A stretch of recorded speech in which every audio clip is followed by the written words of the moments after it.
বন্ধুরা, আজকে আমি আপনাদের তৈরি করে দেখাচ্ছি চিকেন স্টিক। তো বন্ধুরা, এম ক্রিয়েটার V5 চ্যানেলে আপনাদের স্বাগত। আজকে আপনাদের জন্য আমি নিয়ে চলে এসেছি চিকেন স্টিক। দেখুন এর জন্য কি কি উপকরণ লাগে। আমি বোনলেস চিকেন নিয়েছি 250 গ্রাম। আমি এখানে কর্নফ্লাওয়ার আর ময়দা নিয়েছি 2:1 অনুপাতে। এখানে কিছু কাঠি নিয়েছি, ক্যাপসিকাম নিয়েছি, টমেটো নিয়েছি, ভিনিগার নিয়েছি, সাদা তেল নিয়েছি, পেঁয়াজকে কেটে নিয়েছি স্লাইস করে। এখানে নিয়েছি 1 টেবিল চামচ জিরে গুঁড়ো, 1 টেবিল চামচ লঙ্কা গুঁড়ো, 1 টেবিল চামচ হলুদ গুঁড়ো, 1 টেবিল চামচ ধনে গুঁড়ো, নুন স্বাদ মতো, 1 টেবিল চামচ আদা রসুন বাটা। এবারে আমি আপনাদের চিকেন স্টিক কিভাবে তৈরি করে সেটা দেখাচ্ছি। তো বন্ধুরা, আমরা এই মশলাগুলো দিয়ে চিকেনটাকে ম্যারিনেট করব। তো বন্ধুরা, গুঁড়ো মশলাটা আমি দিয়ে দিলাম।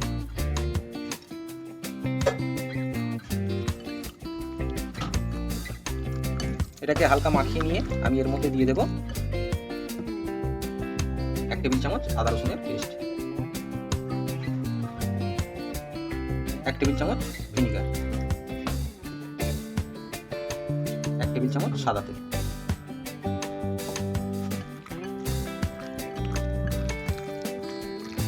ভালো করে মাখিয়ে নেব বন্ধুরা।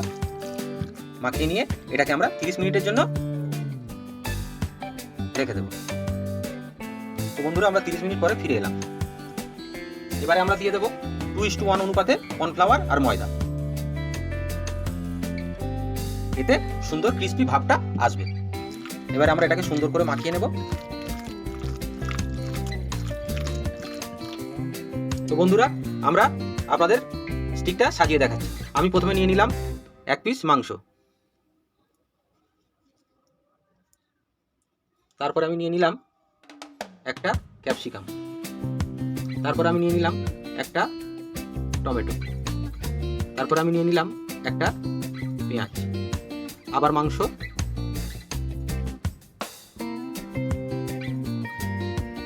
আবার ক্যাপসিকাম, আবার টমেটো, আবার পেঁয়াজ, আবার একটা মাংস। দেখতে পাচ্ছেন বন্ধুরা, সুন্দর দেখাচ্ছে। আপনারা আপনাদের মতো সাজিয়ে নেবেন।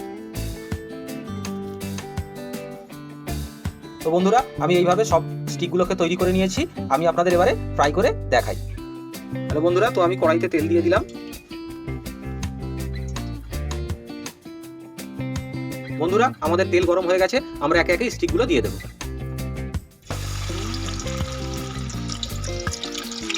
গ্যাসের ফ্লেমটা আপনারা হাই করে লো করে নেবেন।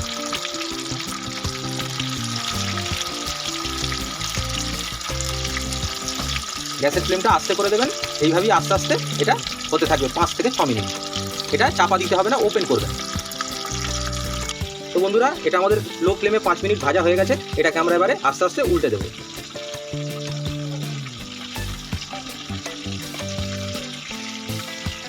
দেখতেই পাচ্ছেন আমাদের একদিকটা হয়ে এসেছে। এইভাবে আস্তে আস্তে এটাকে আপনারা উল্টে দেবেন। তো বন্ধুরা, এটাকে আমরা হাই ফ্লেমে কিছুক্ষণের জন্য রোস্ট করব। এতে ক্রিস্পি ভাবটা খুব সুন্দর আসবে। হ্যালো বন্ধুরা, তো আমাদের চিকেন স্টিক তৈরি হয়ে গেছে।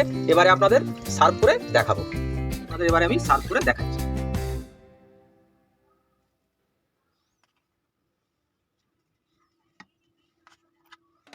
আপনারা দেখতেই পাচ্ছেন খুব সুন্দর লাগছে। তো আপনারা অবশ্যই বাড়িতে ট্রাই করবেন এবং কমেন্ট করবেন, লাইক করবেন, সাবস্ক্রাইব করবেন, যাতে আমার এই ধরনের ভিডিও দিতে উৎসাহ আরও বাড়ে। তো বন্ধুরা, আজকের মতো শেষ করলাম।